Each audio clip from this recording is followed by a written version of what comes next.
Hi, I'm Christian Triola, author of The Missing Method for Guitar books. And in this video, we're going to talk about what is a chord progression. Now, chances are you've heard that term before, chord progression, and the name of it kind of makes a lot of sense. It's a progression of chords, right, from one to the next.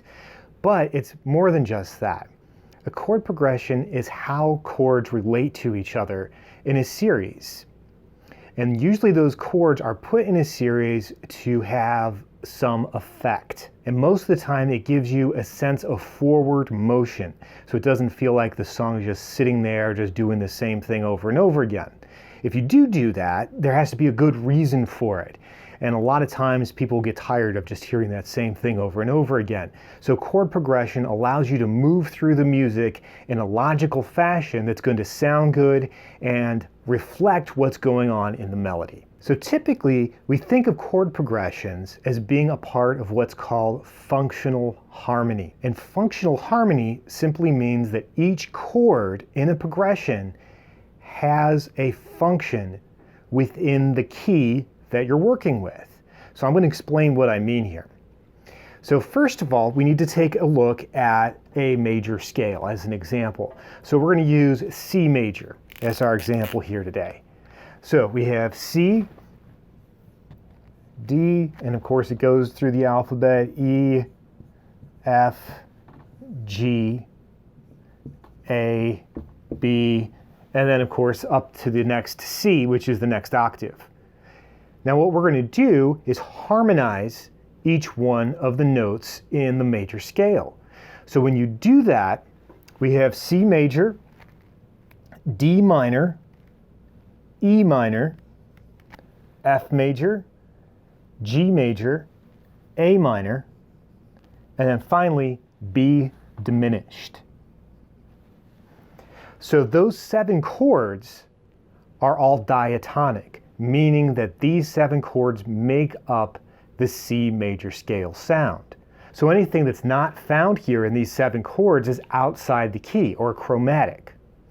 So let's take a look at how these chords function. So what I mean by function is when they're played together, how does it make the song sound? What's going on there? So let's break that down. First we have tonic function.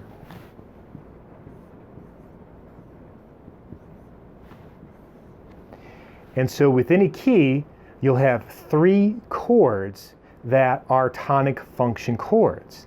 And what that means is that these are chords of resolution, meaning you kind of build the tension and then come back to these chords. These chords are often used as a starting point. So you start with these chords and then move forward some there. So these are sounds of rest, sounds of calm within the song. And so obviously in C major, C is going to be your primary, your main tonic function chord. And so whenever you play that C, you're kind of starting off again. You're saying, here, I'm starting at home and I'm going to move out and see where it goes. The other tonic function chords are E minor and A minor. And the reason for that are that these 3 chords have 2 notes apiece that they share. So 2 notes from C and go in E minor, 2 notes from C are also found in A minor. So because they're so closely related, they have a very similar function within the song. The next category is called subdominant.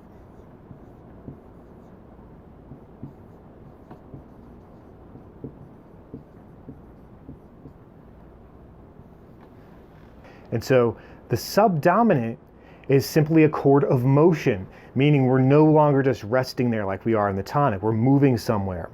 And so in every major key, we have 2 chords that function as the subdominant chords. And those are F and, in this case, D minor.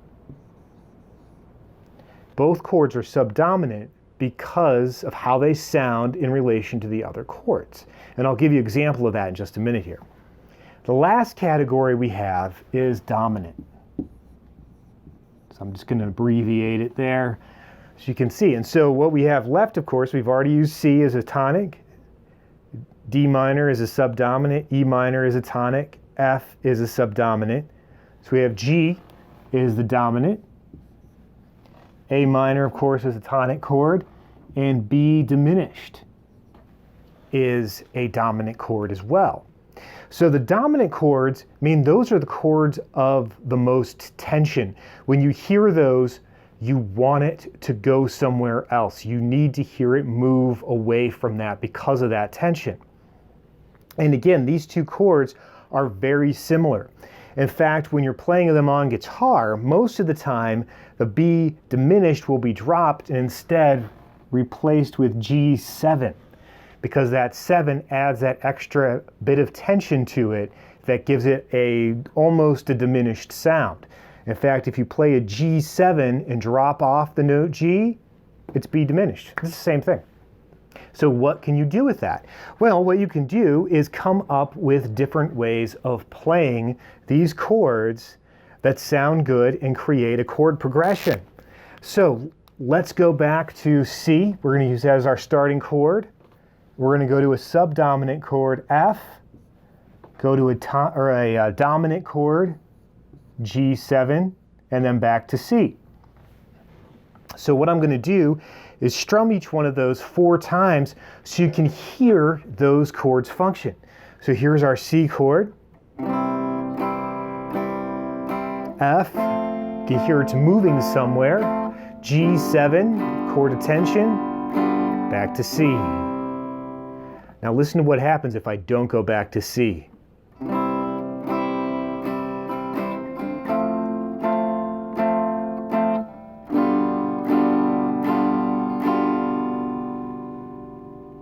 Notice how that sounds kind of unsettling, like you can't stop there, you have to move forward.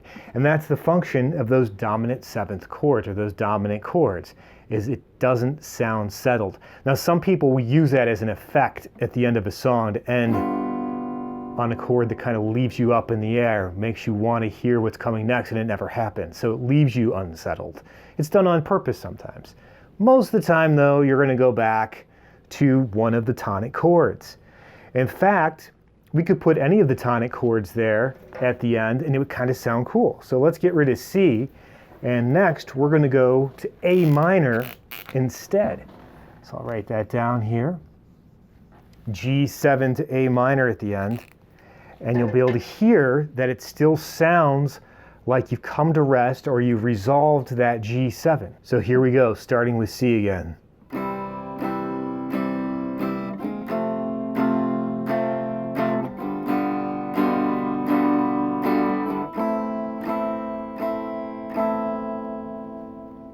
Yet that minor sound on the end there sounds really cool. It still resolves it, but it has this kind of mysterious, unexpected tone to it that gives you all sorts of possibilities. So now we have a different way of ending that chord progression.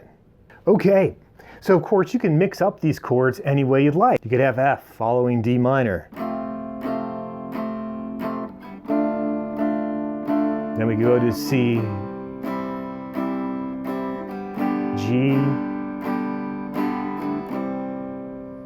You can hear it almost, because of how I played that, it almost sounds like we start in a different key because these two chords are so closely related. And then we move into C. But really, we were just playing chords of C major, which is kind of interesting. So once you have a chord progression that's diatonic like this, you can start messing around with it. Start throwing in chords that aren't part of this key to see what happens. So we're going to do that right now just so you get an idea of what you can do. So I'll get rid of this chord progression up here. And what we're going to do next is we're simply going to take the C chord to start again, because we want to really establish that as our tonal center. Then we're going to go to D major instead of minor, G7, back to C. So we know if we were in the key of C, this D would be minor, but it's not now. So let's check out to hear what it sounds like. Here we go.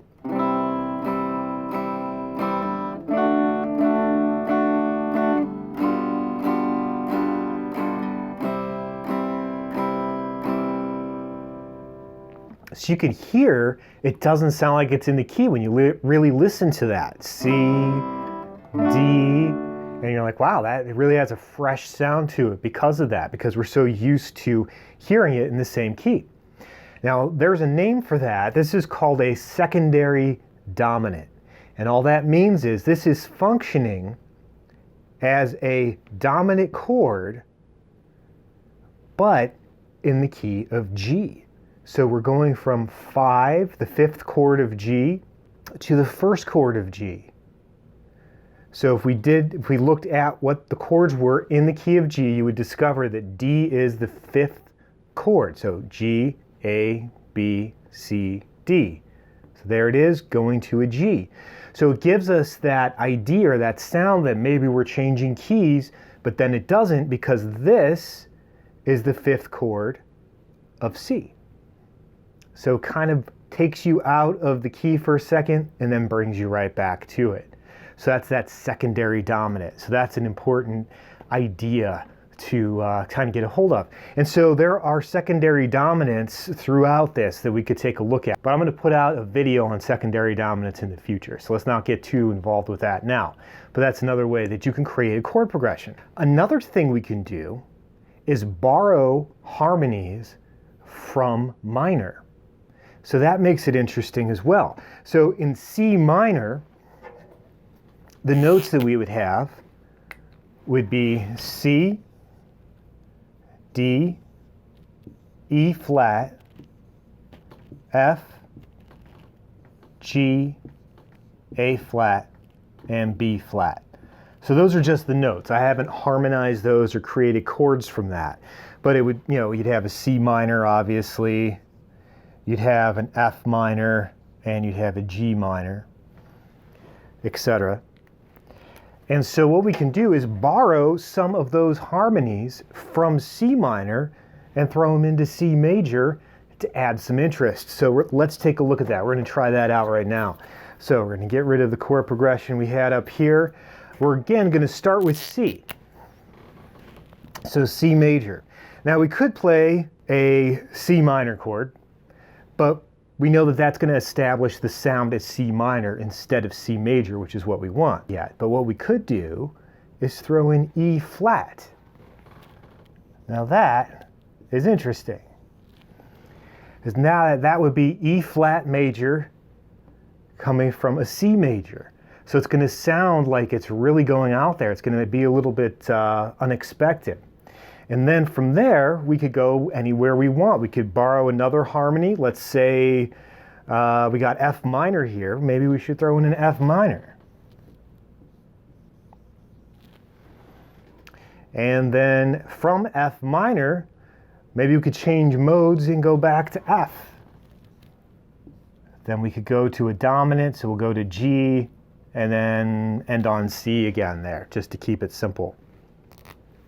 Okay, so I'm going to strum each chord 4 times so you can hear how that progression using these borrowed harmonies might work. So we have C,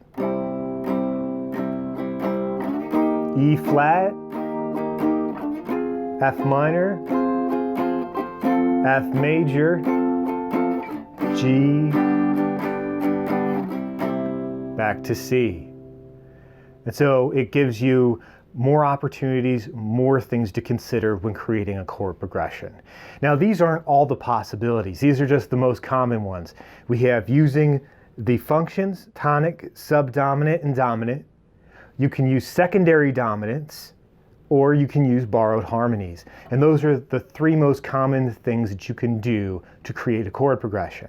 Then from there, of course, you can get creative, and it gets complicated quickly. So we're just going to leave it with this for today. So your first step in practicing functional harmony, or getting used to these keys, is to figure out what chords go with what key, and then start playing them. Here we have, of course, C, F, G.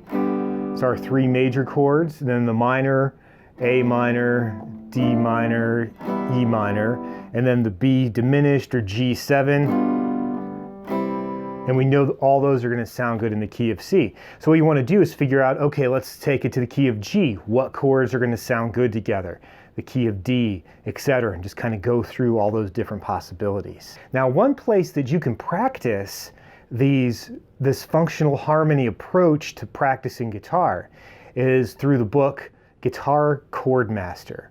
In fact, Guitar Chord Masters Volume 1 and 2 cover this in a lot more detail. They don't explicitly tell you that you're going through these different functions, but it's designed to do that, to get you practicing this functional harmony so you can hear it, practice it, so when you see it in the song, you can play it. And of course, Guitar Chord Master 3 uses power chords, but it still follows this functional harmony idea, since so many songs are essentially in functional harmony. All right, I hope you found that video useful.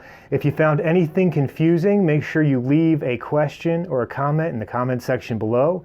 And please do like and subscribe. We always appreciate it when you do that. And then as a free gift to you, if you come to our website, themissingmethod.com, and sign up for our mailing list, we'll give you a free book. So don't forget about that. All right, so thanks for watching, and I'll see you in the next video.